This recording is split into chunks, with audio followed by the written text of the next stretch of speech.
Okay. So in this second lecture, we will start talking about network biology.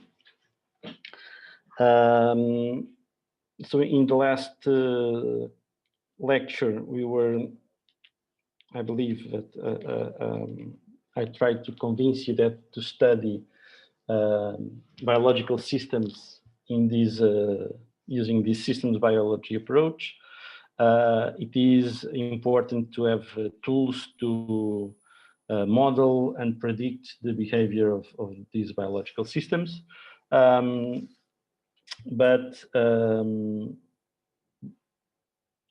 This network biology is not exactly a way to model and predict the behavior of biological systems, but it is a way to model the biological systems and to make a quantitative analysis of the structure of how that biological system is organized.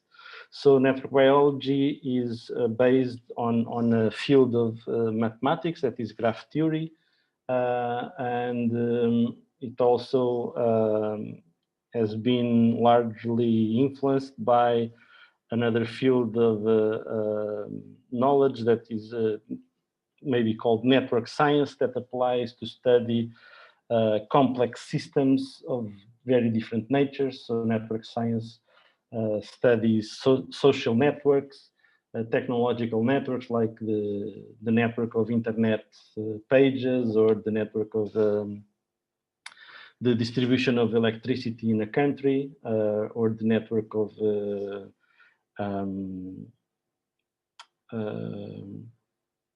flights connecting different airports across the world. So this field, network science, is interested in finding common patterns in these networks and associating those patterns with functional or relevant characteristics of those systems. And I think network biology fits well in this systems biology quantitative methods course, because it's a way that we can use to analyze the biological systems. So in the previous, for what can we use network biology if you want to analyze a system? It is important to, for example, to know which components should we include in our other models, or if we want to focus our study in a part of the system, how can we select those components? What are the interactions? So this part of network biology is mainly focused in characterizing what are the interactions between the components of the biological systems, and it may help us to define the system boundaries of our study.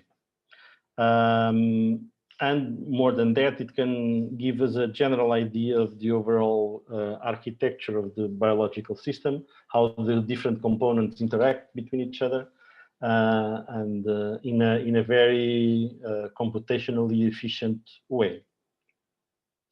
So the idea is that we can represent a lot of systems in biology using networks. And here are some examples of networks in biology, and I'm more concerned about biology at the cellular or subcellular level. Of course, biology is not only cell biology or molecular biology. We can have networks at other levels of hierarchical levels of organization in biology. For example, in ecosystems, there are another class of networks that is that is densely studied, that are the trophic networks, so which species depend on other species to survive. And above the level of the networks, but within a complex organism, we have, for example, physiological networks that try to represent how different organs in the body interact, or our different tissues in the body interact. But we are mainly discussing networks at cellular or subcellular level. So we can talk about metabolic networks, that is basically the network of chemical reactions that supports the life of the cell. It supports the life of the cell because it's responsible for importing nutrients from the outside of the system. And now the system, I'm thinking of a cell. So the metabolic network starts by importing nutrients from the outside.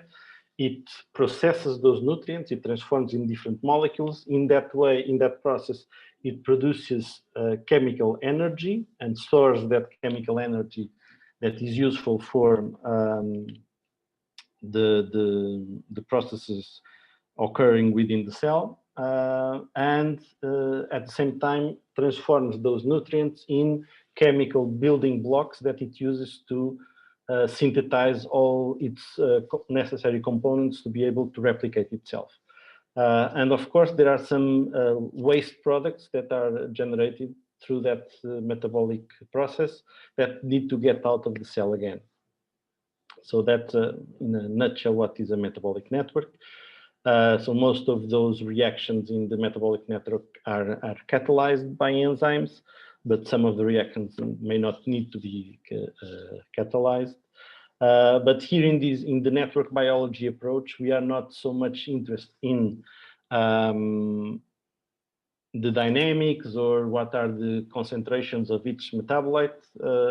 We are interested in how the different components are interconnected. If we see some kind of pattern, some kind of principle that is common to, for example, all metabolic networks in living systems.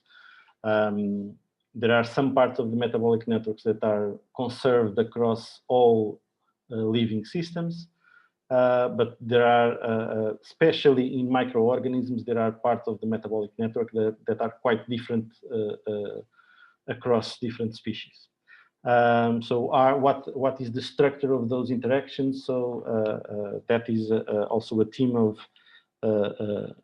of inquiry in this network biology part.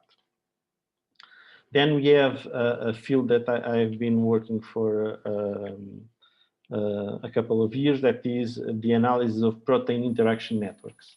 So among the macromolecules that compose cells, we have nucleotides that carry the genetic information. We have lipids mainly involved in the membranes, and the other macromolecules that we have are proteins that are not the only ones to do the work around. That's an old idea, that proteins were the ones that were responsible for carrying on every process in the cell. So now we know that there are a lot of other functional macromolecules, such as RNA molecules that have catalytic properties. But proteins still are a major component of the actors of the system. So the components that do stuff within the system. And we have experimental ways to ask which proteins interact physically with other proteins. And that allows us to build large networks of protein interaction. So where the nodes in the network are each protein, and two proteins are connected by an edge if they physically interact. And we know that those interactions sometimes are associated with the formation of stable complexes. So many of the proteins don't work alone in the cell. They must assemble into a larger complex to be functional. But also these protein interactions sometimes mean more transient interactions between proteins that are necessary to model or to regulate the function of each of those interacting proteins. So we can try to extract some information from that pattern of interactions. Then we have transcriptional regulatory networks. So each gene in a cell must be, some of them are depending on the type of cell. Some of the genes are transcribed, so they give origin to a gene product, either a functional RNA molecule or a messenger RNA that will then be translated into a protein. And the transcription regulatory network identifies how some of those genes that encode for transcription factors regulate the expression of other genes. So there are some special kind of genes that encode for proteins that have the ability to bind to the DNA and activate or inhibit the transcription of genes nearby that binding site. And so we can build again networks where each node is a gene, and here the edges between that link two nodes in the network are directed edges. So there is one node that is the regulator, and there is a target node that is regulated. So there is a direction in the arrow, in the edge. So that's another, that this network encodes a different layer of information processing that the cells have to manage in order to adapt to the environment. The way that the cell adapts its regulatory expression, regulatory program. So those transcription factors are also activated or inhibited by signaling pathways. So we have another kind of network that is the signal transduction networks.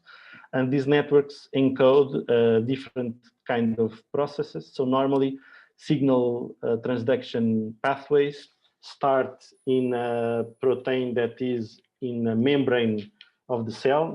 It's not necessary to be in the membrane, because there are some signaling proteins that are sensible to signals that are able to transverse the biological membrane. But most of the signal transduction pathways start in the receptor at the membrane. That receptor is able to bind some molecule or some physical senses, some physical signal.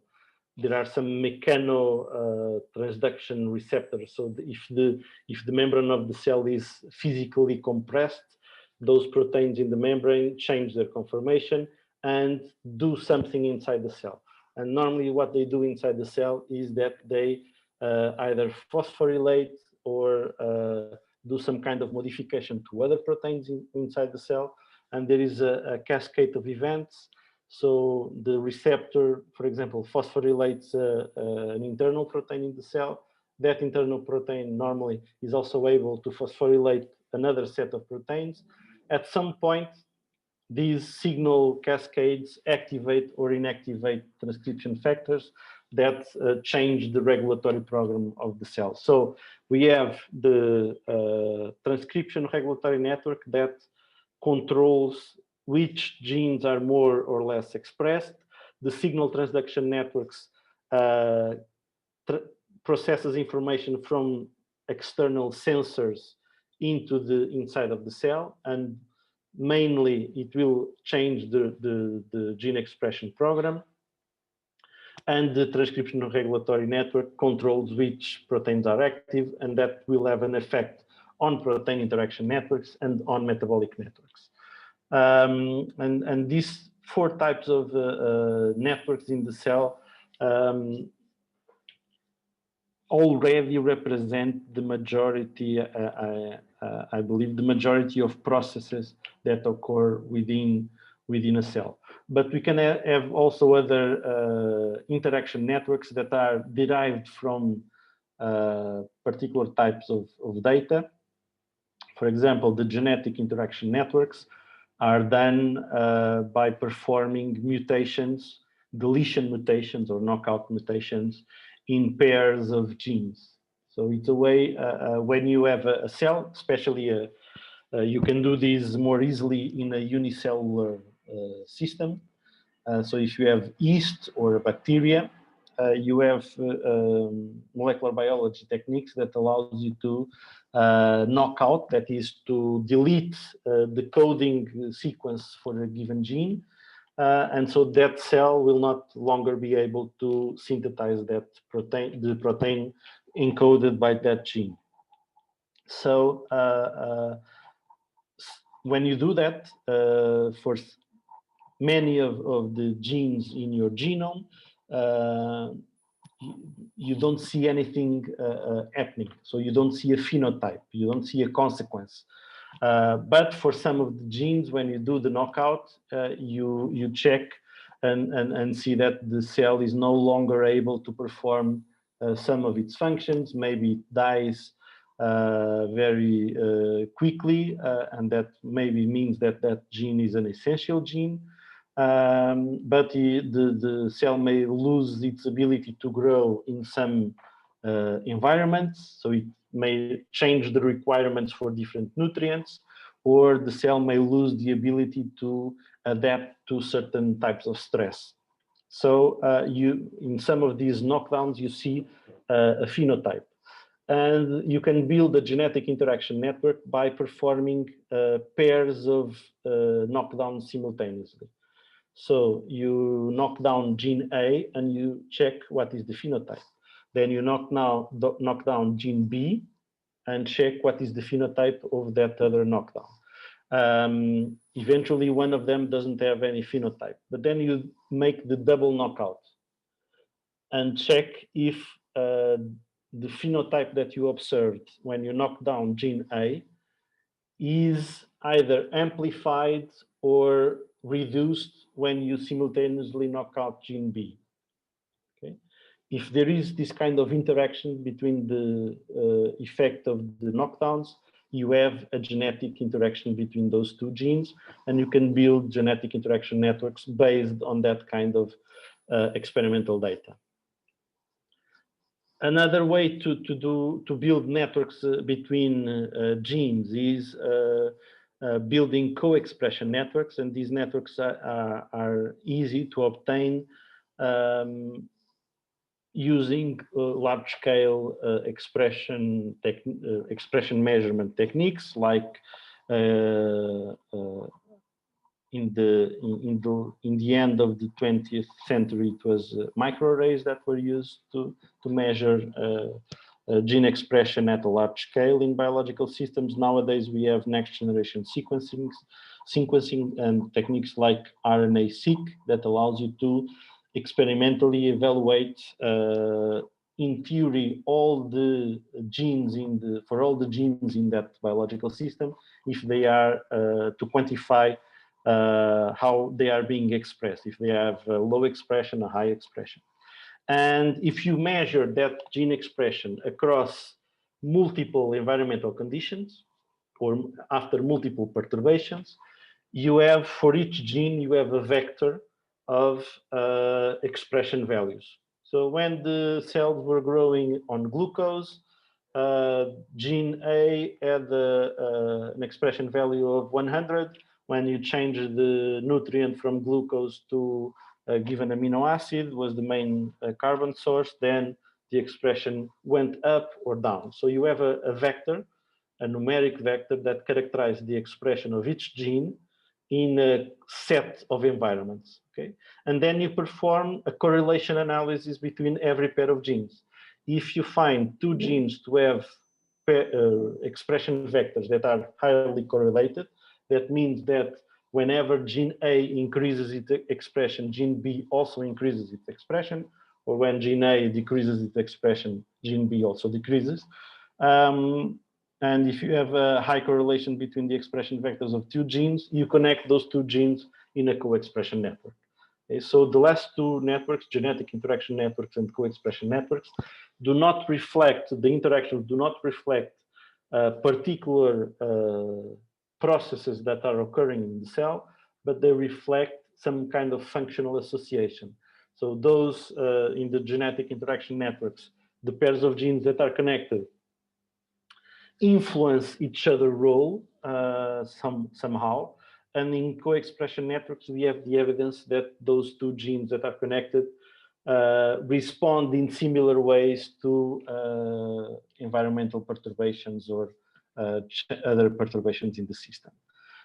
While for the first four types of biological networks, those interactions have a physical meaning. So in the metabolic network, you connect two metabolites. If they are if one metabolite can be transformed into another by a chemical reaction. You can have different types of metabolic networks. For example, you can build metabolic networks linking enzymes, and you can link two enzymes if the product of the reaction catalyzed by one enzyme is the substrate of the other enzyme. That's a different type of metabolic network, and people study both types, the metabolic network of metabolites or the metabolic network of enzymes. But each interaction in either of those types of metabolic networks is a physical process that is happening, in this case, a chemical reaction.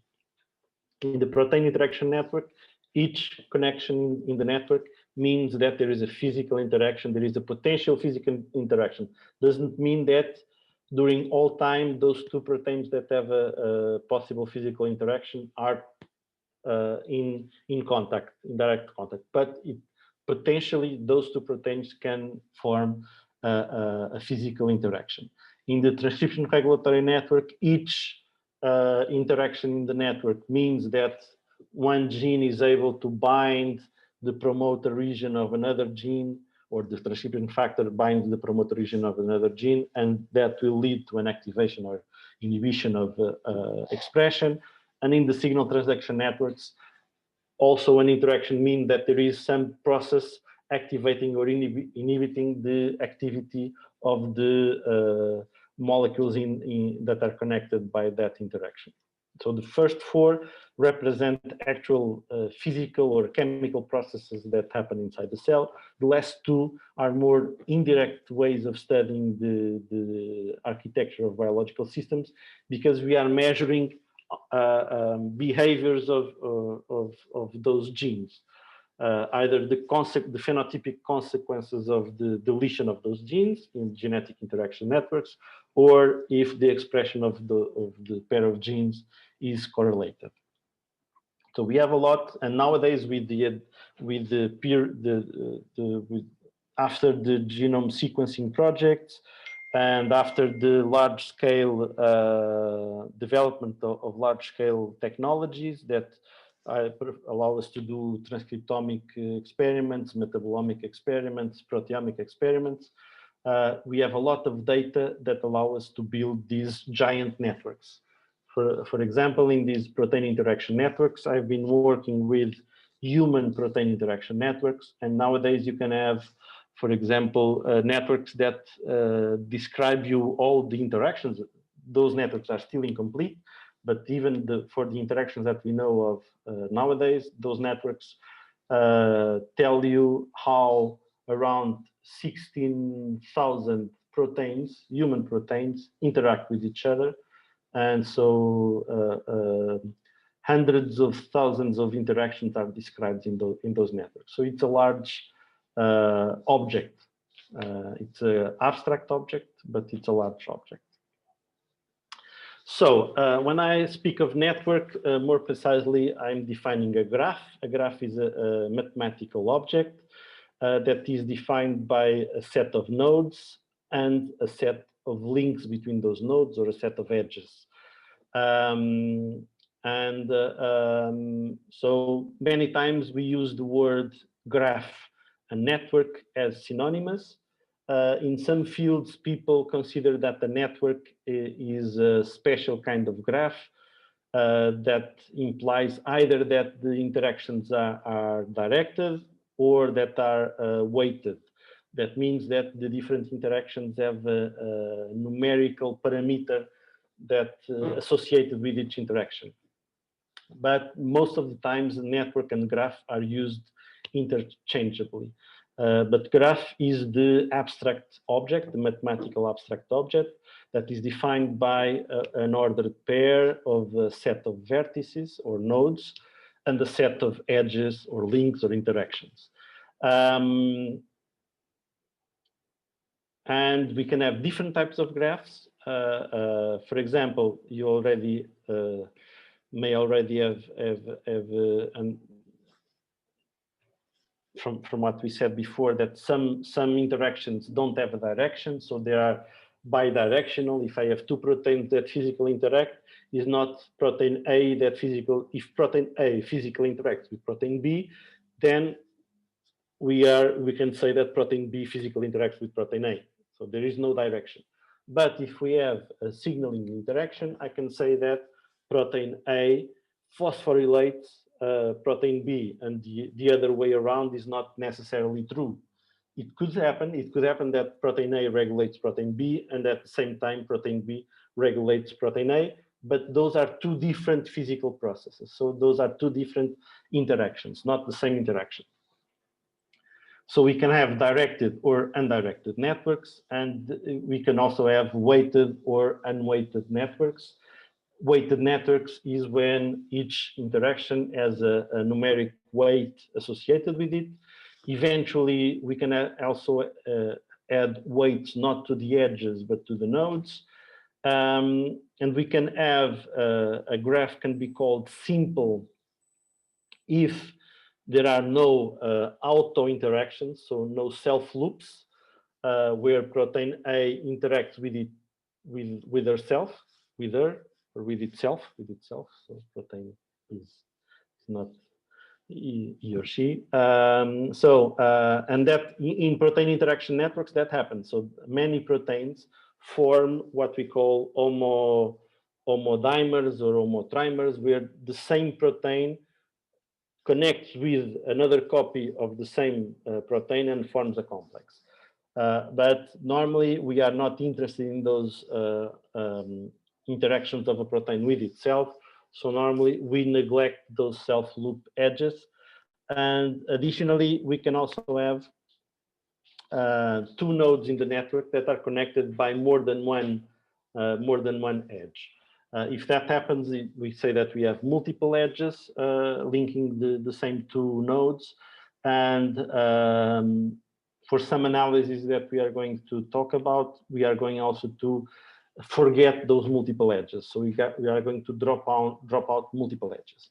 You can also have a different type of edges or interactions that you have multiple starting points for the edge, and eventually you can also have multiple endpoints for the edge. When we have a graph with those kinds of interactions, where we have a bifurcation of an arrow that leads to multiple endpoints, you have a hypergraph.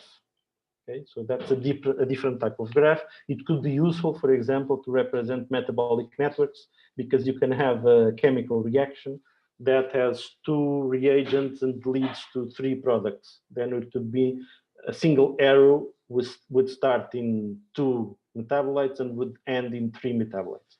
But that would be an hypergraph. So we have different families of graphs possible, depending on what we consider that it is a node and what are the possible interactions between those nodes. In networks, we can define for this small drawing is a network, is a possible graph. And in this case, the numbers identify the nodes. So this is node 1, node 2, node 3, 4, 5, 6, and 7. And then the edges are identified by letters.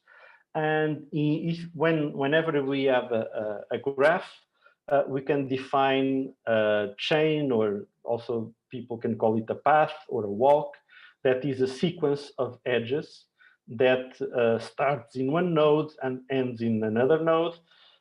If the chain or path starts in a node, visits other nodes, and returns to the original node, then it is a cycle.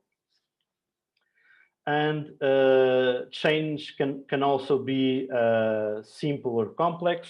If they are simple, they do not repeat the one edge in different parts of the chain. So it uses always different edges. And we can also choose to work only with chains or paths that do not visit the same node again, so they don't constitute cycles. So these are some different definitions of what we can study or detect in a graph. There are a lot more. I'm not sure if I have in the Moodle page a link to one book, but there are two big books about network theory applied to these in this net. Well, there are a lot of mathematical books in graph theory. I'm not citing those, but there are some two reference books that I advise if you want to know more about network measurements and ways to study the structure of a network. And this is a field that is applied not only to biology, but it's heavily applied in social sciences and also in the technological networks. So it's a typically a multidisciplinary field. If we have a graph, we can also classify the graph as a connected graph or not. And if the graph is connected, it means that every pair of nodes that I may choose, I can find a path that connects those two nodes. If there is a pair of nodes that I'm not able to connect through a path, it means that that network is not connected. And whenever I have a graph, I can define subgraphs by selecting a subset of the nodes. And so this is the main graph. And if I select the nodes, actually is 1, 2, and 4, not 3. And I can induce a subgraph by selecting those nodes and the interactions that they have between them in the main graph. That is the definition of a subgraph. And if I have a graph that is not connected, normally there are different subgraphs that are connected. And those connected subgraphs are called components of the network, of the main network. I'm not sure if that is written here or not. So if I have a network that is not connected, I can decompose that network in subgraphs of connected that are connected, and each of those subgraphs is a component, and the component that has the larger number of nodes is called the main component. And for example, in many of the measurements that we are going to talk about, normally we apply those measurements to the main component. Yes, Luísa? Professor, em cada dos nodos estaria, por exemplo, a proteína quinase, a outra seria a adenosina trifosfato. O que é que contém cada nó nesta estrutura? Ou o que é que poderia conter, hipoteticamente? So the question is what this structure could be representing. Is that it, the question, right? Yes. So so now I'm just talking about the abstract object of a graph. I'm now, and for a few slides, I'm not worried about what each node or edge represents. But these graphs can be used to represent all those types of biological processes that I spoke in the beginning. So it could be representing a metabolic network, a protein physical interaction. But now I'm going to talk about ways of quantifying and measuring properties of the network. And for now, I'm not worried of what those measures or quantities mean for the biological system. But it could be representing a signaling interaction or a metabolic interaction or a physical interaction between proteins. So the graphs are an abstract object that allow us to model a lot of different real systems. But for now, you don't have to think of what could mean those interactions. I understand. It's just because I already know a little bit of this, and I'm a very anxious person. So okay, no problem. Yeah, but these, for example, a path in a metabolic graph could be a way to define a metabolic pathway. And historically, metabolic pathways have been discovered in several chunks of experimental work, and so people look at the metabolic pathway as it appears in a textbook. So, and that is a conceptual definition where the pathway starts or where the pathway ends. By analyzing metabolic networks without using those textbook definitions, may allow us to infer different types of pathways. So, and that can be useful to analyze how the biological system behaves in different conditions. For example, there is a type of analysis that applies to metabolic graphs with some extra data about what are the so in those cases, in metabolic graphs, we can have a weighted metabolic graph where the weight of an edge is the rate at which that reaction is happening, for example. Okay, and you can use those types of, and for a given metabolic system, you can have different metabolic graphs with different weights because the system may be operating at different modes. And there are techniques based in graph theory that allow you to divide the complete network in what is called elementary flux modes. So it divides the pathway not according to the classical definitions of glycolysis, pentose phosphate pathway. Those are textbook definitions of what the pathway is. But this technique divides the network in subgroups that are called elementary flux nodes, because are the ones that more easily allow you to describe which parts of the network are more active at a given functioning state. All right, thank you. So you can interpret these measures in a lot of ways.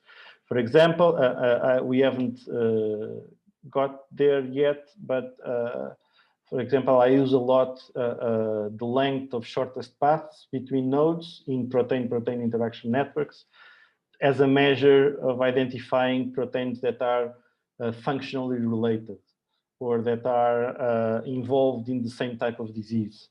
So we use this type of graph measures to infer properties about the nodes or groups of nodes. But we will talk more about that. A graça é que eu estava a tentar conter-me para não lhe perguntar para que é que servia isso, o caminho mais curto de Dijkstra, tipo qual é que seria a inferência em biologia, mas já me respondeu, obrigada. Okay. Yeah, normally we use these network properties so I told you that we study networks with 16,000 nodes and hundreds of thousands of interactions.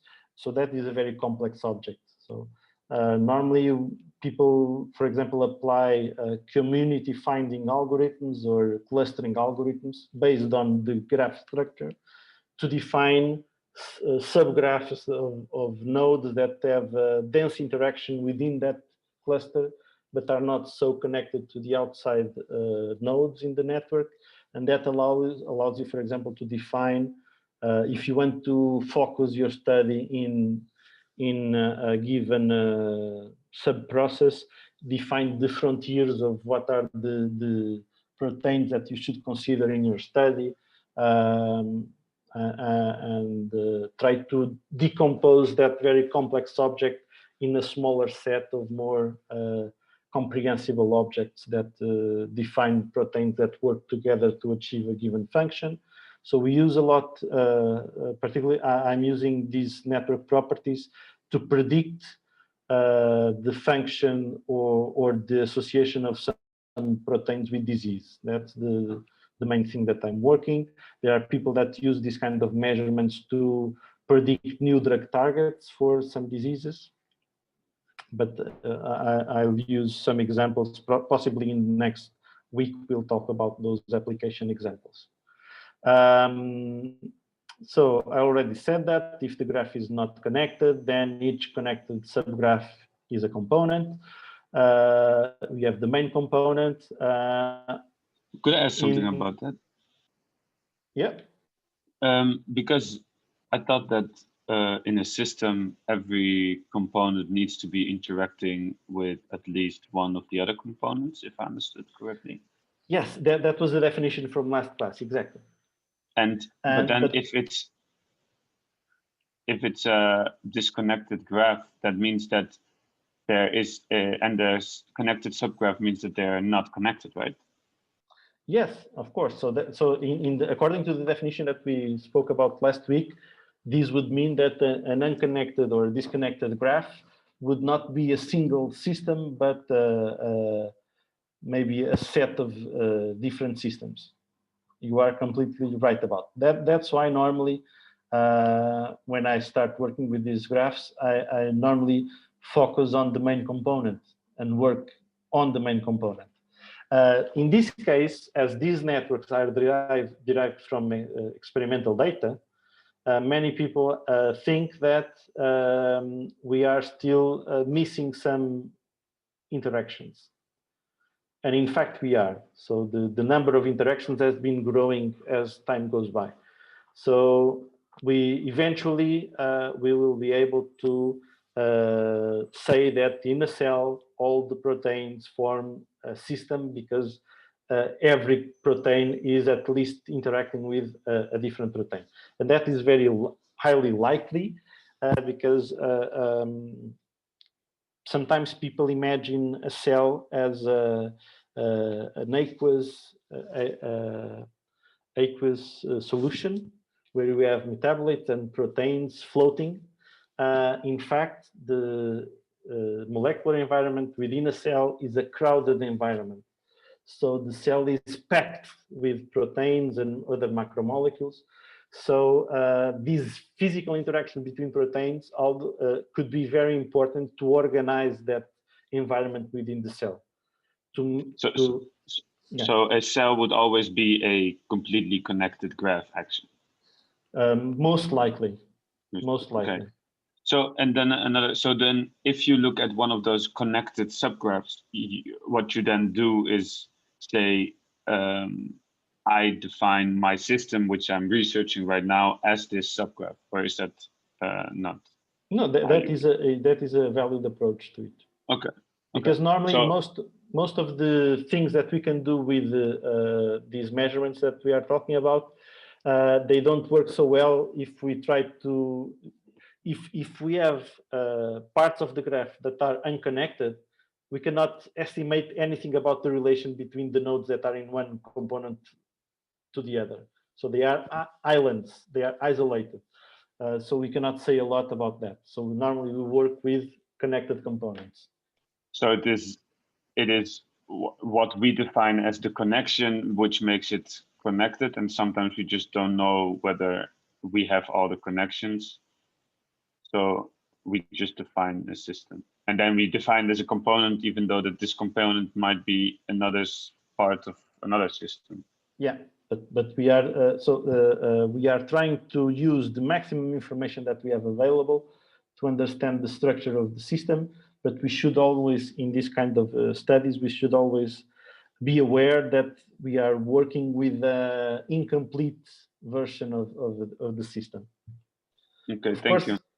Statistically, some of the properties that we are measuring, as we are covering already a big part of the system, some of the statistical relations between these properties and the function of some proteins in the cell are valid enough. But we are still working with an incomplete image of the system. So two graphs, although different, and this is also a part that is, from the theoretical point of view, is very challenging, is detecting if two graphs are isomorphic, because you have two graphs represented here. And although we represent graphically a graph by sketching the nodes and the interactions, these two graphs have very different appearance, but they can be exactly the same graph. Or even if the nodes are representing different physical entities, but these two graphs have exactly the same pattern of interaction.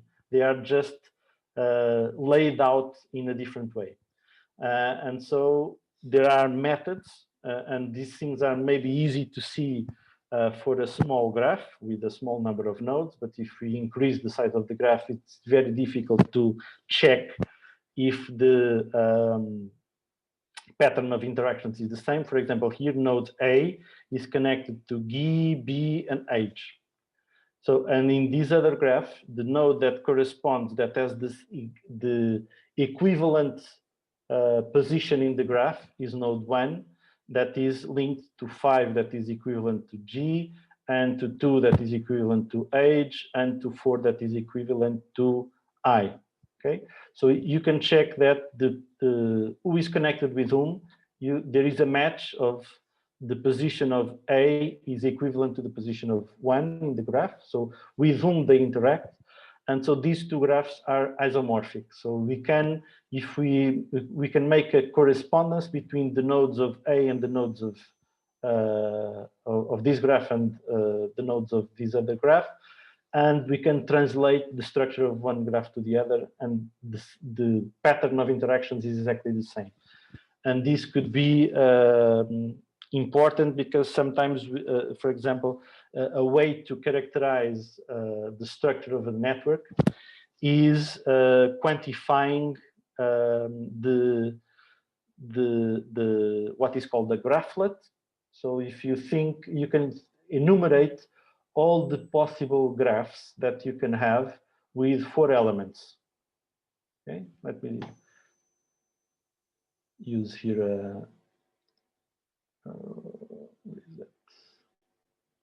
Oh, here. So I can have a graph with maybe I do it with 3. It's better. If I have a graph with 3 elements, this could be unconnected, but I can have just 1 connection, or 2, or 3. Okay, and so I have in this case, this is other graphlet, and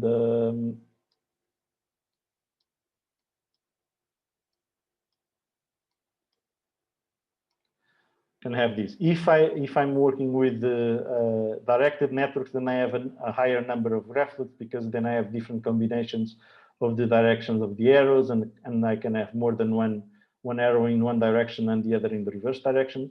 So I can compare the structure of 2 graphs by counting how many subgraphs in this graph have this structure.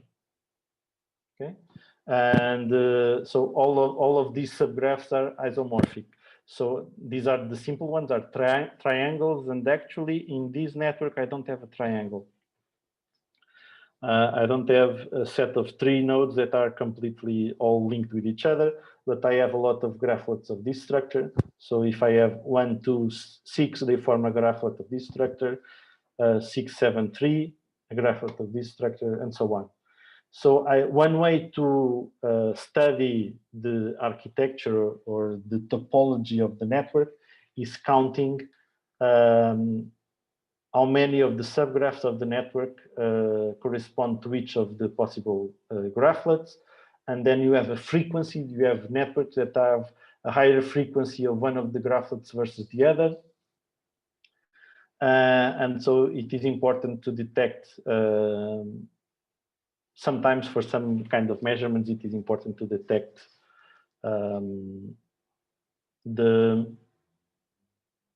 what are the isomorphic graphs.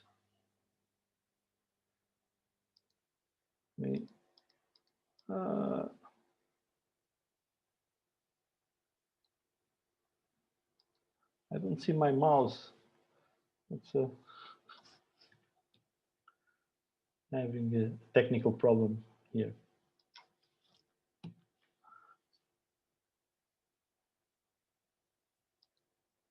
Okay. Oh, I know, I see it. So edges, I already said this again. So edges can have a direction, and that would mean that we are working with directed graphs, and we can add numbers to either the edges or the nodes, and have weighted networks. And this allows you, this is a way to integrate or use these graph structures to integrate data that we may have for gene expression or other kind of measurements that we have for either the nodes or the interactions. And so network analysis is also a way to help you make sense of those large scale data sets produced by either transcriptomics, proteomics, where you have numbers that you can attribute to every node or every interaction. And then you may ask, what are the subgraphs that concentrate most of the weights or have that subgraphs that have a maximum sum of weights across the nodes in the subgraph. So those are a kind of algorithms that try to find the active submodules in the network, for example. And those are useful to interpret large-scale data sets from transcriptomic, metabolomic, or proteomic experiments. So the other thing about graphs is that they are very computer friendly. So it's very easy to represent a graph in a way that you can store that information in a file, and you can apply a lot of algorithms and quantitative methods to quantify stuff in your graphs. So here are two different ways of representing networks in a machine easy to understand way. One is the agency matrix. So you have this graph here, and you see that for each row corresponds to a node. So the first row corresponds to node 1, the second row to node 2, and the columns also correspond, the first column to node 1, the second column to node 2, and so on. And you have zeros whenever there is no interaction between, in this case, the diagonal is all zeros because you don't have those self loops. So you don't have the node interacting with itself. But you can have, for example, here in the first line, second column, you have a 1. That means that node 1 is connected to node 2. Okay? And that's the only connection of node 1. If you go to the second line, those are the interactions of node 2. Node 2 is connected to node 1. It's not connected to itself. It's connected to node 3, and it has no other interaction. So the agency metrics are a nice way to encode all the information of the interactions. If you have a weighted graph, then you will have different numbers instead of 0 and 1. Because the number in each element of the matrix is going to be the weight of the interaction. If you have a directed, this is an undirected graph, so there are no directions in each edge. So this matrix is symmetric. So the upper triangle is equal or is symmetrical of the lower triangle of this matrix. But if you have a directed network, then this matrix is not necessarily symmetric, because here you have just one interaction between 1 and 2, and for that interaction you have a 1 here and a 1 here. So because the matrix is symmetrical, these two ones are representing exactly the same interaction. If you have a directed network, then if you add these, it means that there was an interaction going from 1 to 2, and there would be another different interaction going from 2 to 1. Okay? But these, although this is very useful to represent graphs with agency metrics, and you can compute a lot of properties from the agency metrics, but this is a more memory-consuming way of representing the graph. So you can represent the graph by, for example, an edge list, where you just need a text file with 2 columns and the identity of the interacting nodes in each line. In each line, you have 2 columns telling you what are the nodes that are interacting, And so with the complete edge list, you have a definition of all the interactions in the graph. If you have edge weights, you can add a third column with the weights. And normally this description occupies much less memory than the agency matrix, because the agency matrix is filled with zeros, although computational, there are ways to store this kind of matrix with a lot of zeros that are called sparse matrix that try to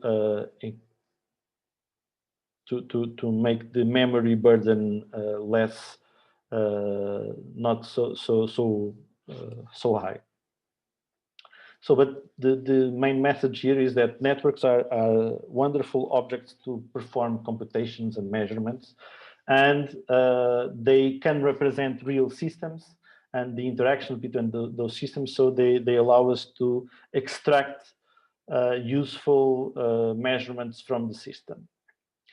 In another different way of representing the matrix, the graph, for example, is with an incidence matrix, and in this case, you have this simple graph here, and each row corresponds to a node, each column corresponds to an edge.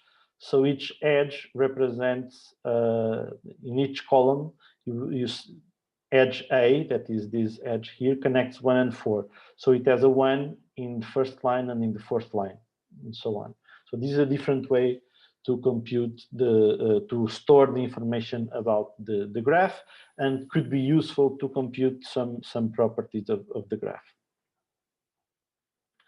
So when we have this information, so we have some kind of data from where we extracted the information to build the graph, to define which proteins or which genes are interacting with each other.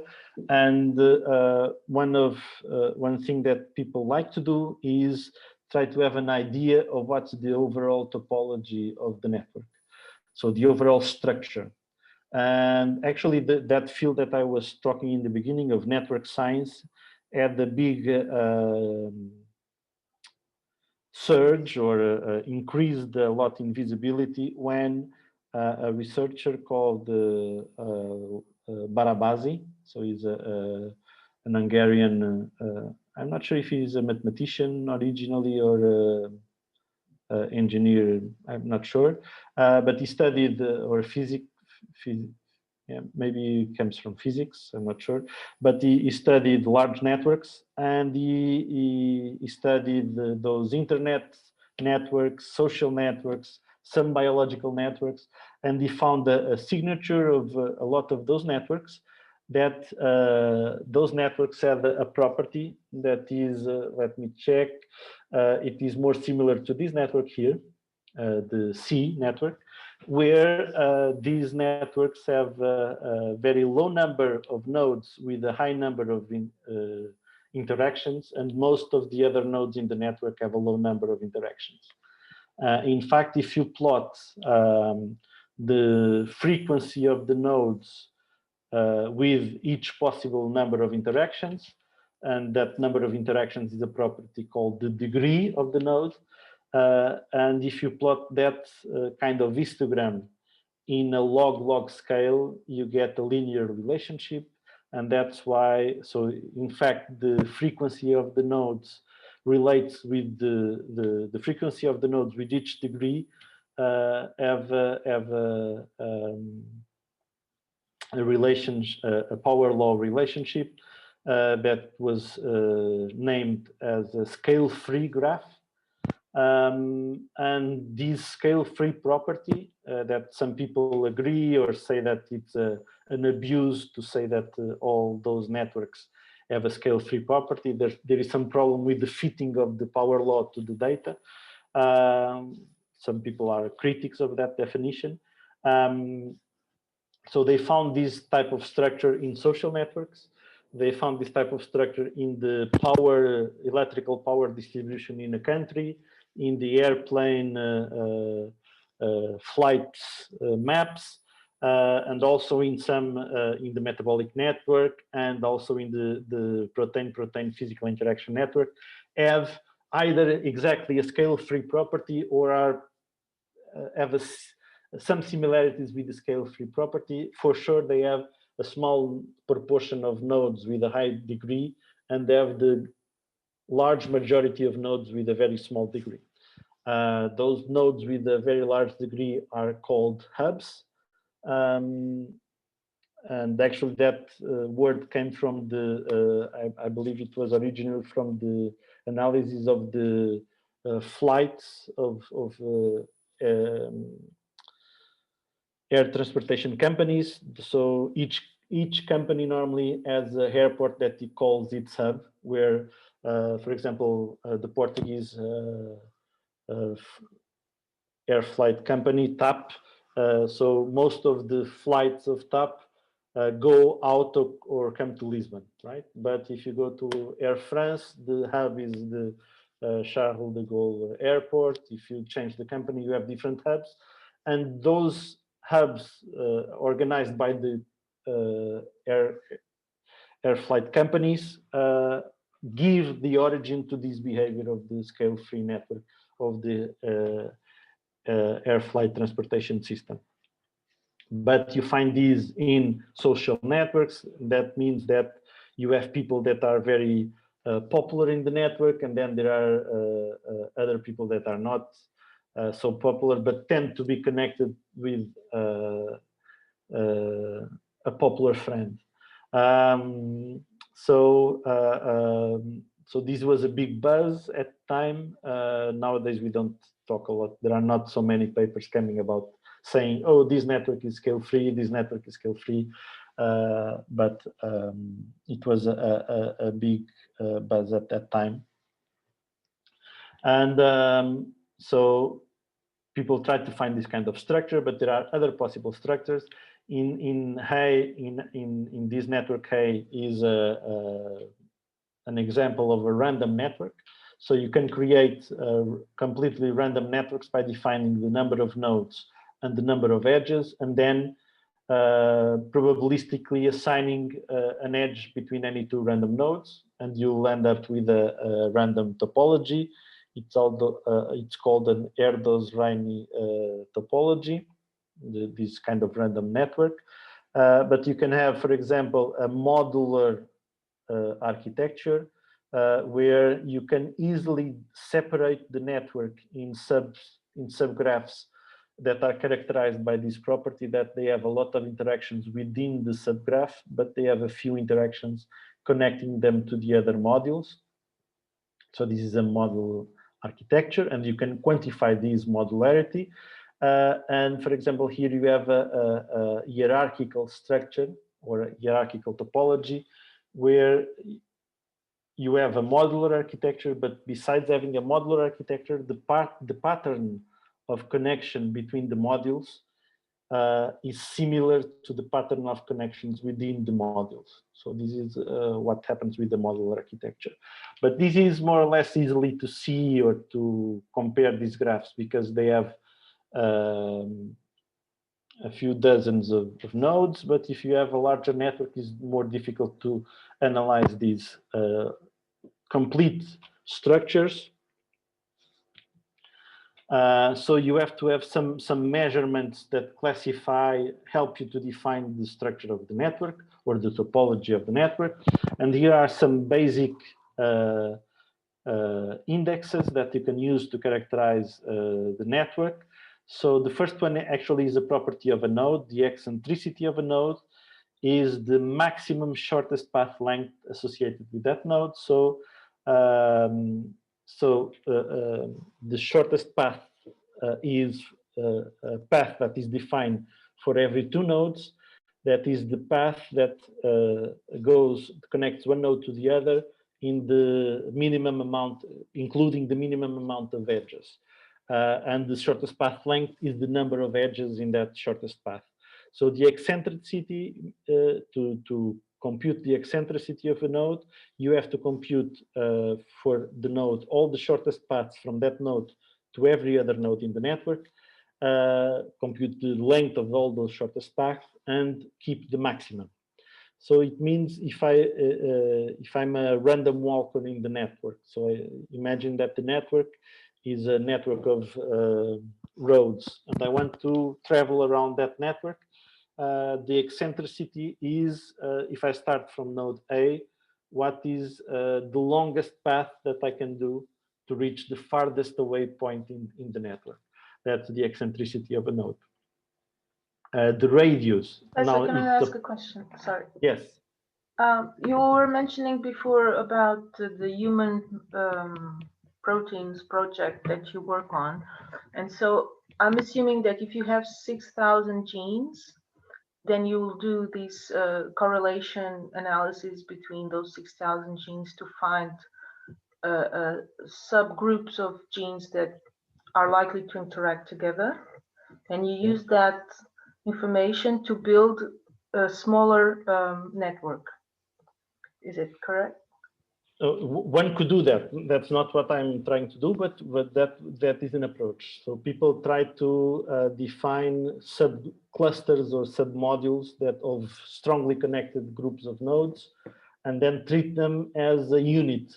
So because you don't actually know if they are connected or not, right? If you are doing an mRNA, an RNA-seq analysis, you just have a pattern. You don't actually know for sure that those genes are connected. So it depends. So for example, I work with physical interaction networks. Okay, so there is some evidence from other kind of experiments, from co-immunoprecipitation experiments or other kind of, there are several techniques that allows you to have that information. And I know that those two proteins that are connected in the graph have the potential to physically interact. Doesn't mean that they are always interacting. With RNA-seq, for example, you can build co-expression networks. That means that you connect two nodes if those two genes usually respond in the same way to different perturbations. Okay, but and so when you divide that network in modules, what you are finding is groups of genes that tend to have a correlated expression. So the meaning of those groups depends on what's the meaning of each interaction. Okay, so if you, from those 6,000, you find that 200 behave in the same way. Yes. Then you will group those 200 together and then assume that they are connected in some way. And yes. But then you would attribute those connections in a random way, right? You don't actually know which one is connected to which one. Because I'm trying to understand how you calculate these eccentricities and shortest paths. So the eccentricity is built, or these parameters are computed with the full network. Okay, so you have you have a set of nodes that you want to study. Normally, I'm using the set of human proteins, or if I'm doing if I'm analyzing a co-expression network, I have each node is one of the genes for which I have gene expression information, and I have all these paths. And in the example of the co-expression network, the interaction exists if the correlation between the expression vectors of the two genes is higher than a given threshold. And that is a threshold is the decision about what is a threshold is a tricky part in the co-expression network analysis. So, but the connection exists if the two genes have correlated expression. But then I can compute the shortest path between this guy here and this guy here. The shortest way that I go from this guy to this guy is going 1, 2, 3, 4, 5. So this would be the shortest path between this node and this one. And if I do compute the shortest path to every other node in the network, and I choose the maximum, so here I'm not sure, but imagine that the other node that is farther apart from this one would be 1, 2, 3, 4, 5, 6, 7, 8. So, but maybe there is another one that is bigger. 1, 2, 3, 4, 5, 6, 7, 8, 9, for example. So the eccentricity of this node would be 9. Is that clear now? Yeah, I mean, how do you calculate the eccentricity? I understand. I was just wondering how you actually establish these connections. I mean, how do you know which node is more connected to other nodes and the ones that are in the periphery? So how? So this is for the example that you were talking about, the using expression data. Then that would mean that we would build the co-expression network. And that means, for example, that the Pearson correlation coefficient between the expression vectors of these two genes is higher than 0.7, for example. Okay. And so once you define that that network interaction exists, you have defined that the interaction is there. Okay. So it's fixed. Eventually, you could have a different setting where the existence of each interaction would be probabilistic, but that is actually I'm not aware of people working in that way, but it could be something to explore. Okay, thank you. Okay, so once you computed the eccentricity to all nodes, you can define the radius and the diameter of your network, and these are measures that characterize the full network. So if you compute the eccentricity for every node in your network, the radius is the value of eccentricity, the minimum among all nodes.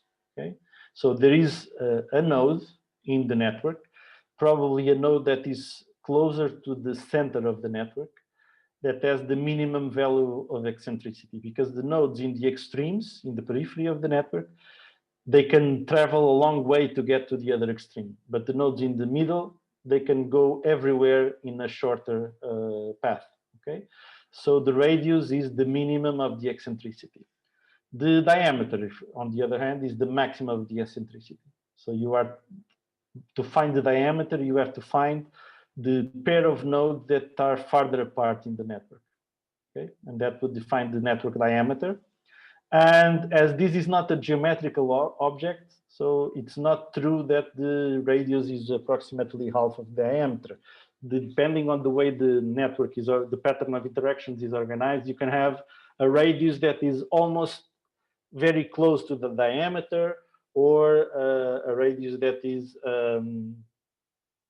much smaller than the diameter. You can have different configurations of the network. Actually, you cannot have it that much smaller than the diameter, but there is a limit that you can have a high variability of the relationship between the radius and the diameter. And you can call some nodes as the center nodes in the graph if those center nodes have the eccentricity equal to the graph radius. So you can have more than one node, more than one center in your network.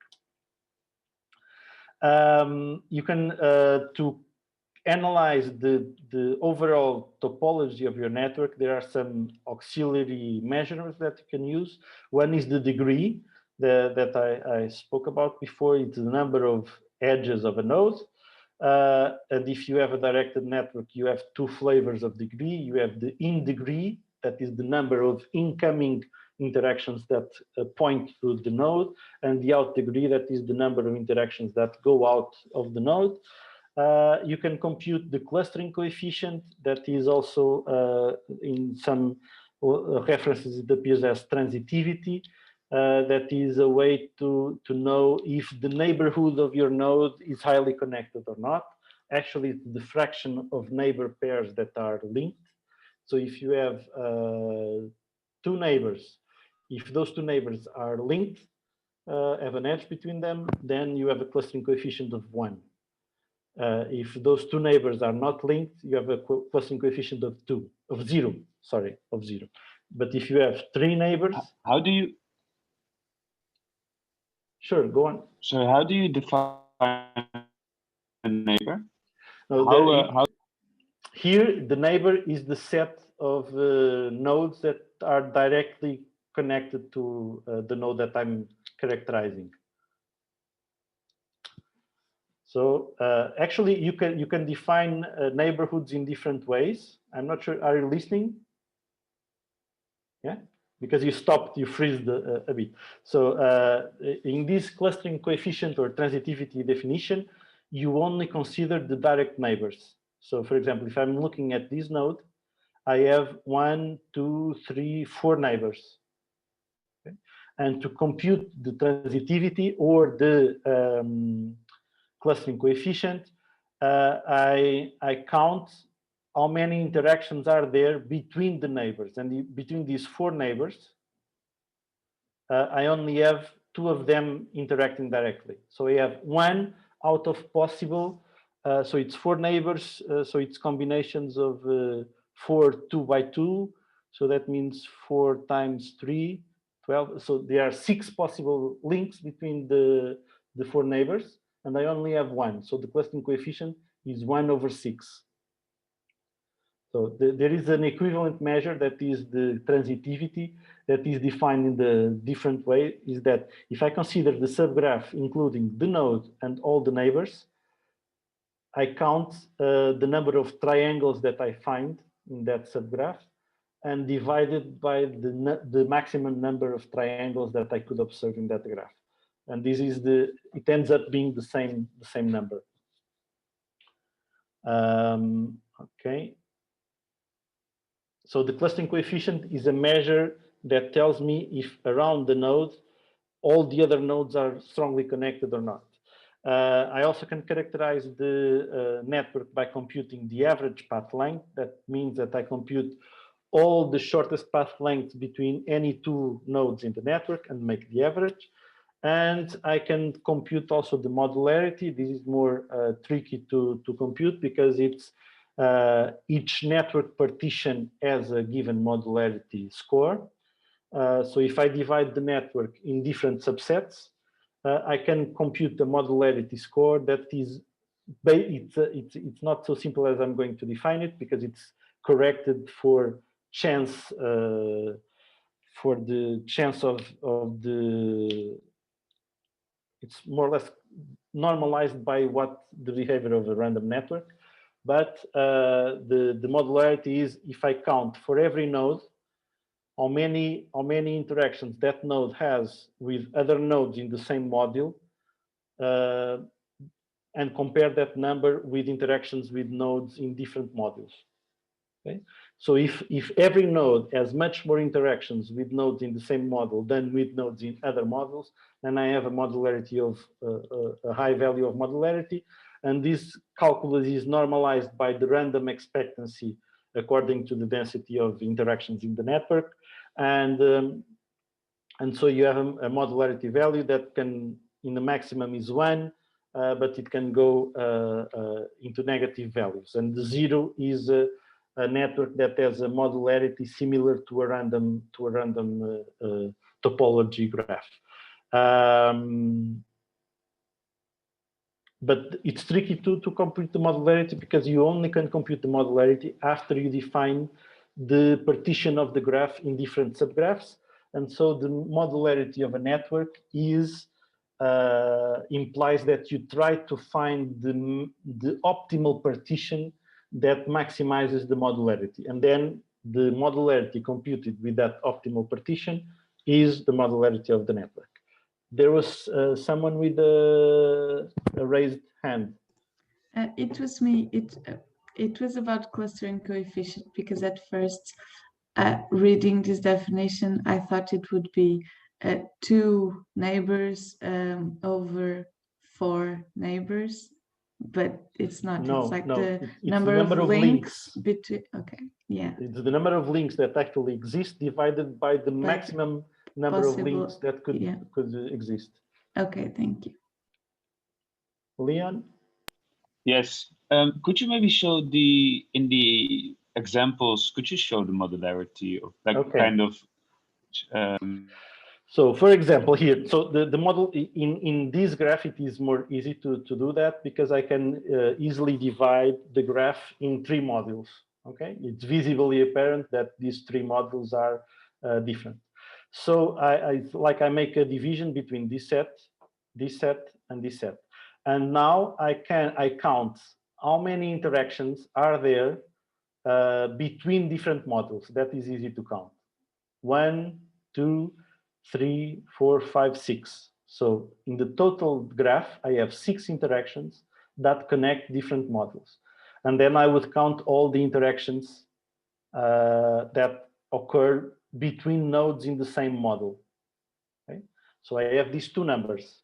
And I can make, for example, a ratio of what's the fraction of the interactions that are made within modules. But the modularity is, I divide that fraction by the average expected fraction in a random topology graph. So if keeping the same partition, I randomly distribute the nodes, the edges, sorry. So if I rewire the network randomly, and then compute again that fraction of between edges over the total number of edges. Okay, and how do you choose the subgraph? Just by looking at what is the best subgraph? So there are different, it's an optimization problem, okay? So now you have to apply some kind of optimization. One that works normally works fine is a greedy algorithm, where you start by, actually, I'm not sure if it starts with all the nodes in the same module and finds the node that you can pull out of that single module that maximizes modularity. So in each step, you either divide or join a node to a module. And in each step, you can recompute the modularity and select the next step that maximizes the modularity until you reach a point where you are not able to improve the modularity even further. But so that's an heuristic algorithm. So you are not sure that you have obtained the theoretical maximum modularity for that graph. So it's a difficult problem. That's why I said it was tricky, because using, as in any optimization problem, you choose a different algorithm and eventually you reach a different local maxima of modularity, for example. Okay, yeah, I kind of get it. Thank you. Okay. So using these the 1, 2, 3, 4 statistics, degree, clustering coefficient, average path length, and modularity, you can define different different topologies.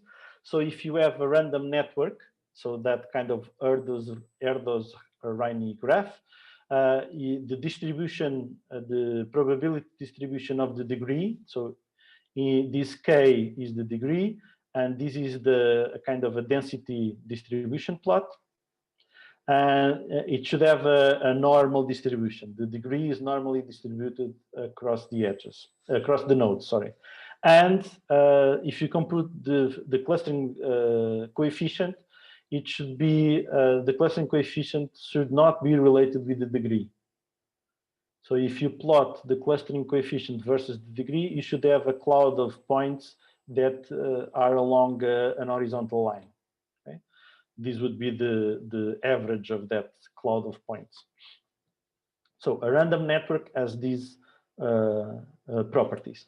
If you have a scale-free network, then you represent this distribution, but now in a log-log scale. And this is why some people are critics of the scale-free network definition, because very small deviations in the log-log scale can correspond to huge deviations in the non-logarithmic, non-log-log scale.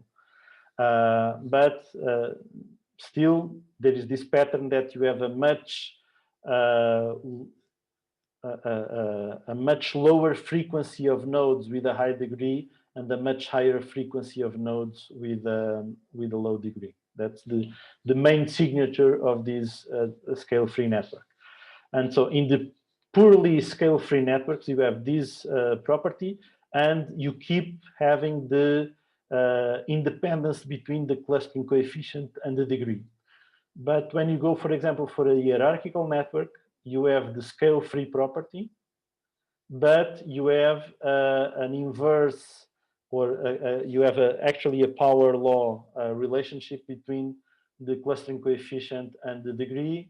It's a power law because it's a linear relation in the log-log space. So you can use these statistics to try to classify the structure of the network into different classes of networks. There is also a very famous type of network that is called the small world network. That was the people started studying these networks. Well, I'm not sure if it is the first appearance of this type of definition, but there was a sociological experiment in the 1960s. So there was a sociological researcher that made an experiment with physical mail. So it made one of those like pyramid schemes where each person sent I don't know, a fixed number of letters to its close friends, or to friends, I'm not sure, and ask each of those friends to pick another subset of friends and send them letters.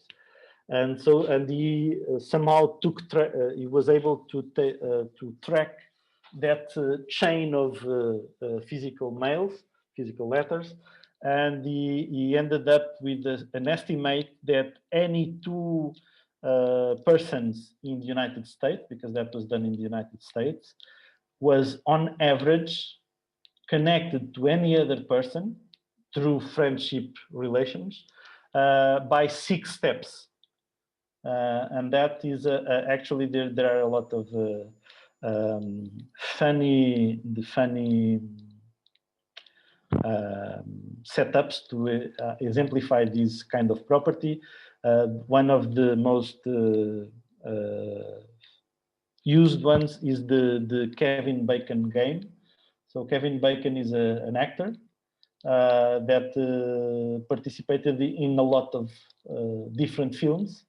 So for a period, he was a very requested actor, and it has the property that he was actor in the same film with a very high number of other actors. Okay, so he was. If you make a network of Hollywood actors and you connect 2 actors, if they participated in the same film, you have an actor-to-actor network. And Kevin Bacon is a hub in that network, and you can pick randomly every other actor and count what's the shortest path length that links that actor to Kevin Bacon, and I think it's always less than 6. Okay, it's the same. Actually, it's the same number of that sociological experiment. And the networks that have this property are called small world networks. That means that although you may have a very large network with a huge number of nodes, the network structure allows you to travel from different parts of the network very quickly to any other part of the network. So that's why it's called the small world. Actually, the scale-free networks have the property of the small world. And in this, so this is a way to compute a small world. So you start with a very regular network.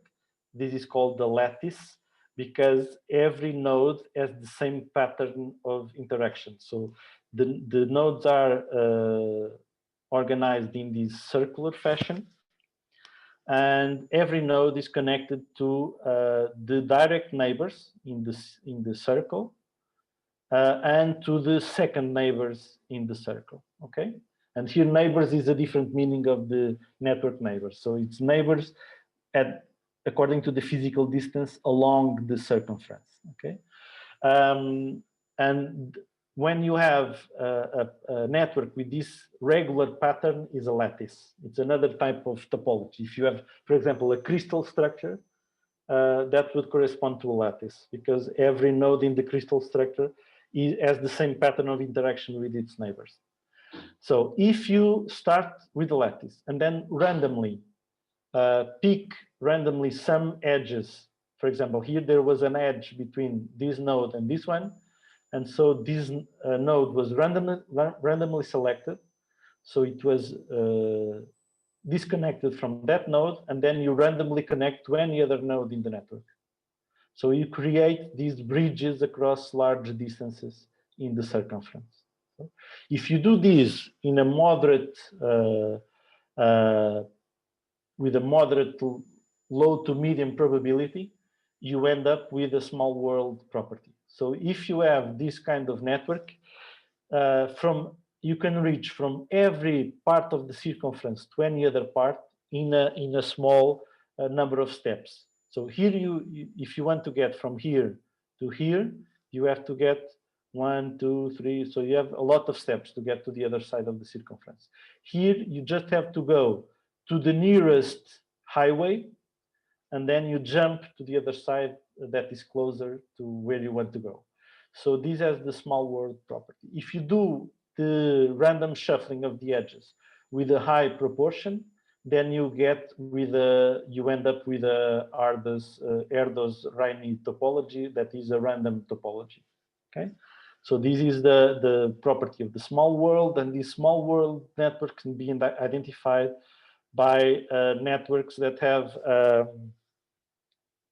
an average clustering coefficient that is higher than the random network, but have an average path length of a random network. Okay, so this you can classify a small world network by looking at the average path length, compare it with the random network with the same number of nodes and the same number of interactions. And that network, if it is a small world network, it has the same average path length as a random network, but has a clustering coefficient that is higher than the random network. So that's a way to classify small world networks. Any question? Okay. So we are reaching the time. So, so these global topologies are very fun to analyze. So that big surge in network science and analyzing networks of complex systems found these almost like universal topologies of complex systems. And so people tried to relate the global topology of the network with the function of the network.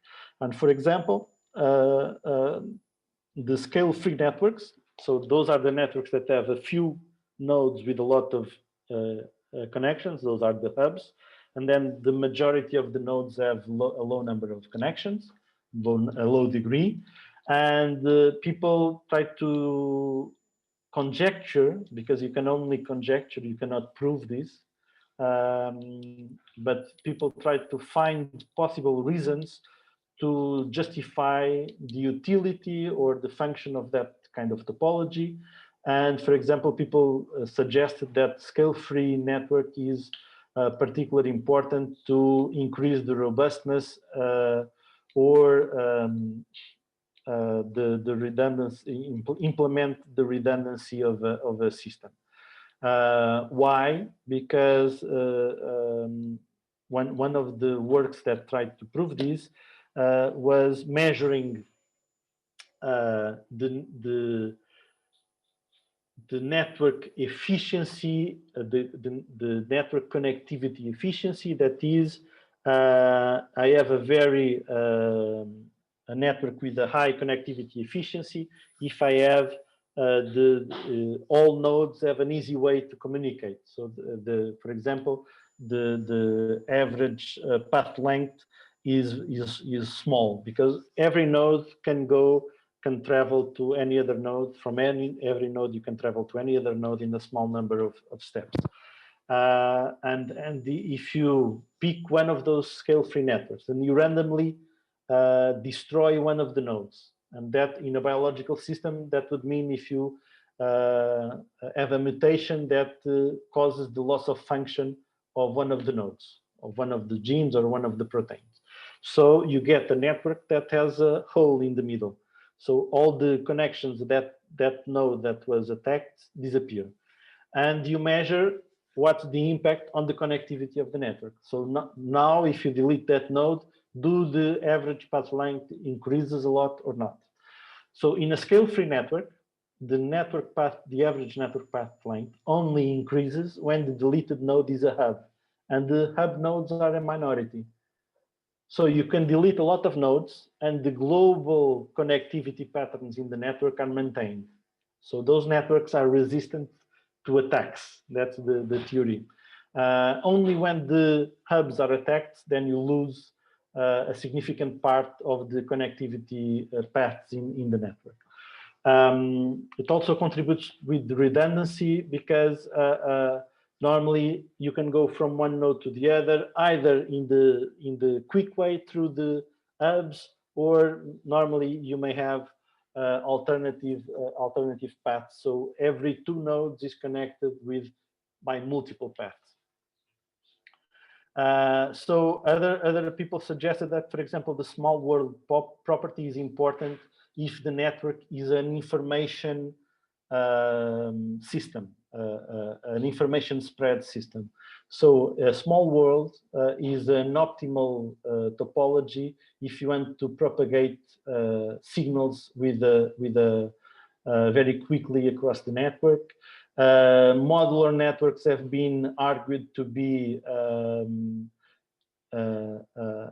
property that is selectable because it allows higher adaptability and evolvability of the systems. So I think I have the paper in the Moodle. So this is a theoretical paper that simulates the evolution of networks. It doesn't use biological networks, it uses electrical systems, digital electrical circuits as an analogy to biological networks. And those networks evolve through mutation and recombination of the circuits, the pattern of connections, the number of components, and if that evolution. So in the end of each generation, all the circuits are evaluated to accomplish a certain function. And the best individuals are copied to the next generation, and mutation and recombination allows the generation of new circuits. And that process, evolving process, continues for a large number of generations. If the environment, that is the function that the circuits must achieve, is constant throughout time, then the circuits that evolve are not necessarily modular. But if you have an environment that cyclically, for example, after 100 generations, the optima of the circuit function changes. And after others 100 generations, the optima of the circuit function changes again. And sometimes it changes again to an old environment. Okay. In that pattern of selecting environment, you get in the end modular networks. And that was a justification of why biological networks tend to be modular, because that's an observation that we have made. The problem with all these arguments is that you don't have a nice or a good system to test these hypotheses. You can only test these in an hypothetical scenario of what is the function of the network. So sometimes it is difficult to decide if these correlations of scale-free networks are more robust. You are not sure that biological networks have evolved to be scale-free because they need to be robust, or the way in which biological networks evolve leads anyway to scale-free, and as a side product, your networks, your systems are more robust. So you don't know if these topology relations between topology and function are causal relations, or what's the direction of the causality. So I think I'll stop here because we have next week we'll talk about other properties more local, not studying the global topology of the network, but studying each node or a group of nodes, what is characteristic of those nodes within the network of within the whole overall network. Any questions?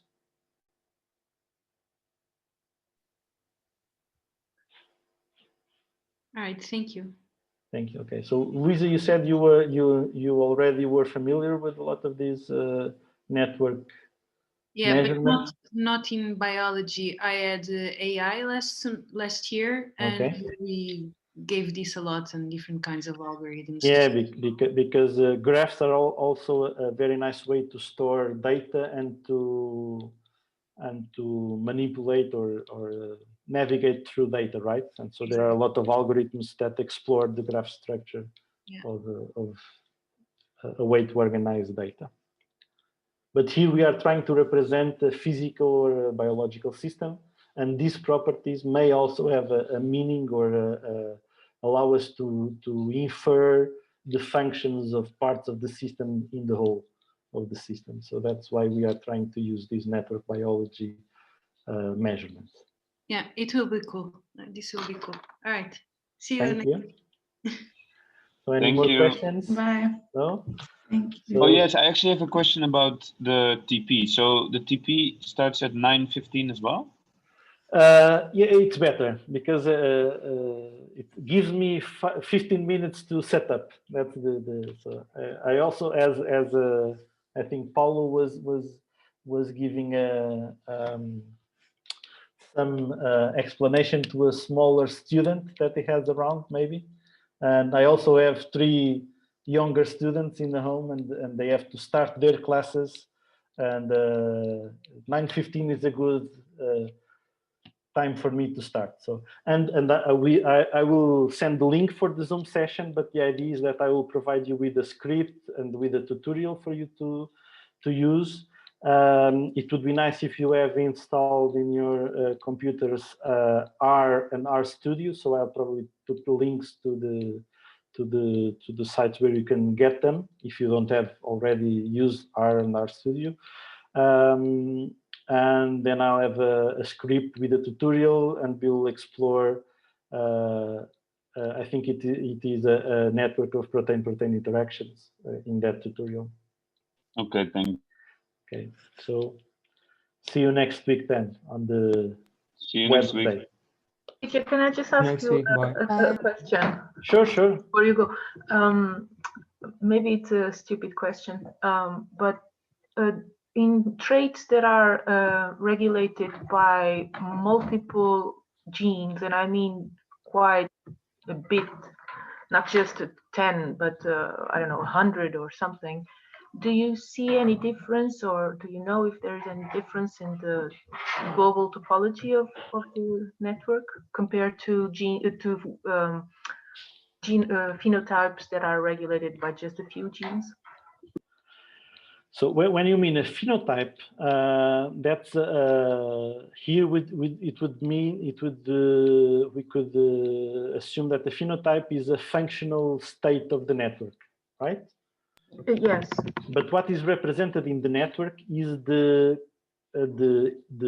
interactions between the individual components of the system, right?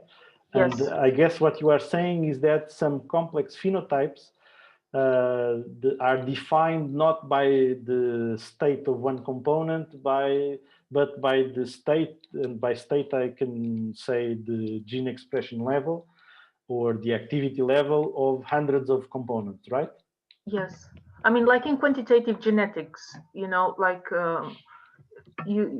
each individual gene contributes very small quantities to the phenotype compared to other traits that are dependent on just a few genes. And if you mutate that one of those genes, you can clearly see a phenotype, while in the quantitative genetics, you usually don't. Okay, so that's a very interesting question. I think the best way to encode that kind of question in a network analysis framework would be to so that has a name, right? That fraction of the influence of a gene on a phenotype has some. I don't know what you mean. No, maybe I'm confusing with the other term in genetics, but I'm not the expert in genetics, so there is like penetrance and things like that. Do you know sorry, what can you that is? repeat that? Penetrance. Yeah, maybe. But it usually is applied to human diseases that are heritable. Yeah. So the gene has a contribution to the phenotype, in that case, disease.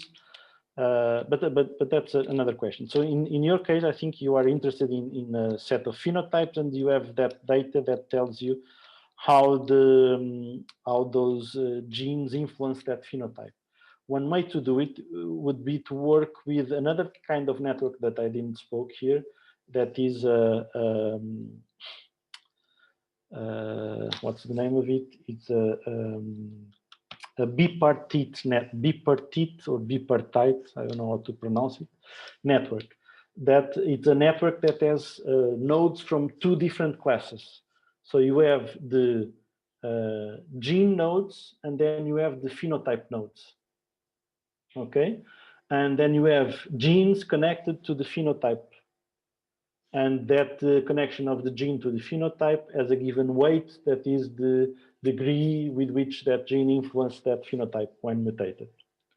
Okay. And that is a different type of network, and maybe it is an interesting question to explore, because you can have that bipartite network where the interactions occur between nodes of two different classes, and you can have another layer that is the interaction between the genes. Okay. And from that bipartite network, you can actually, for example, create a network between phenotypes, because two phenotypes would be more related if they have stronger interactions with the same genes, for example. And you can check if those phenotypes that you are saying that have many genes connected to them with low weights, what is the topology that connects those genes in the gene-to-gene network. Okay. That would be, maybe you could find that if you have simple phenotypes versus complex phenotypes, those are associated to different topologies in the gene-to-gene network. But I never did it. I don't know if someone has done it, but it seems like an interesting question to address with this kind of measurements. Yeah, because it's kind of an unknown field. It's like a black box on this topic. People study it on statistical ways, but nobody actually knows what's going on inside the tissues or the cells. And so I guess everybody's scared to go into that because the complexity. I think it's an interesting approach. So you would use these kinds of networks that I'm talking more about, because I think there is information. So you were interested in plants, right? Yes. In I don't know which plants are these cereals. Cereals, okay. So I'm not sure about cereals, if the amount of information, right? Because in the plant world, the model is Arabidopsis, and you have a lot of information about Arabidopsis. Maybe for other plants, it's more difficult, but for sure, at least co-expression networks or gene-gene interaction networks, maybe there are data available to build them, and then. Yeah, I guess you have some data about that correlation between the genes and the phenotypes. Yes. And actually, a follow-up question. How do you actually think about polyploidy? Or what I mean by that is multiple copies of different genomes for the same. Yeah, if you use it in a network context, I would guess if they are polyploidal, means that they are exact copies, right? You have the same gene in different copies. Not necessarily exact copies, because Okay. you might have, because you, like in wheat, for instance, you have 3 different genomes. So not all the copies may be viable or functional. And you can have differences like different SNPs on different. If you have different versions of the same gene, that would mean that those different versions could be different nodes, and eventually those SNPs may influence the interactions that gene has at the different levels. For example, again, I'm kind of ignorant in that world, although I have early in my research experience, I have a very nice publication, but I am a co-author in the middle with Arabidopsis. But I just did part of the analysis of the gene expression results. But I'm kind of an ignorant in that world of plants. But for example, in people study a lot of those SNPs in genes associated with diseases. So diseases are complex phenotypes, and people have observed that a lot of those SNPs that are involved in disease are what they call egetic mutations. That means that mutation leads to a change in the structure of the protein or the conformation of the protein that changes its interaction partners. Maybe some of those mutations do not change the function, the individual function of the protein, because sometimes those SNPs are, imagine if the gene is an enzyme, if those SNPs are in part of the sequence that corresponds to the active site or to the catalytic site, eventually those mutations are responsible for the loss of function, or eventually possibly even a gain of function for that enzyme, right? But it appears that for a lot of diseases, those SNPs that are associated with disease, those variants, what the change in amino acid sequence is doing is changing the interactions of the protein. Yeah. So it's interesting to map those SNPs. But the thing here is, for example, they did that by using the hypothetical 3D structures of the proteins to predict if the SNP was in the surface of the protein or was in a domain that usually interacts with other proteins or not. And so they came around with that estimate that I think it's around 60% of the SNPs analyzed in, I think in that case, the study that I'm recording is about SNPs related with human cancers. It's around 60% of them have an impact in interactions, in physical interactions of the protein. Yeah. Makes sense, yeah. Thank you. No problem. And, so you posed good questions, but I don't have answers for them, but I think they are interesting. Yeah, but that's science. Okay, so more questions? We are already behind schedule. The software is RStudio, right? Yes. Okay. You have to install R and RStudio. Yeah. Okay. RStudio is just an interface, so it's not needed if you are more familiar with R. Just that I'm used to work with RStudio, so you are not, you don't have to, but it's my advice. Eventually, if some of you that come from more from the computational side, for example, for this part of the network analysis, we are going to use a package that is called iGraph that is available in other languages, namely in Python. and I think in more languages also.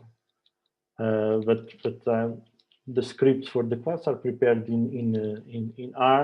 But if you want to use these concepts in other subjects, if you are more familiar with Python, for example, the same functions to compute the same measures or same algorithms are available in Python. And I think not only in Python, but I would have to check in the site of iGraph. Okay, any more question? No, so I see you next week. Okay, see you. Okay, thank you. So, Thank bye. you. Bye-bye. Thank you. Bye.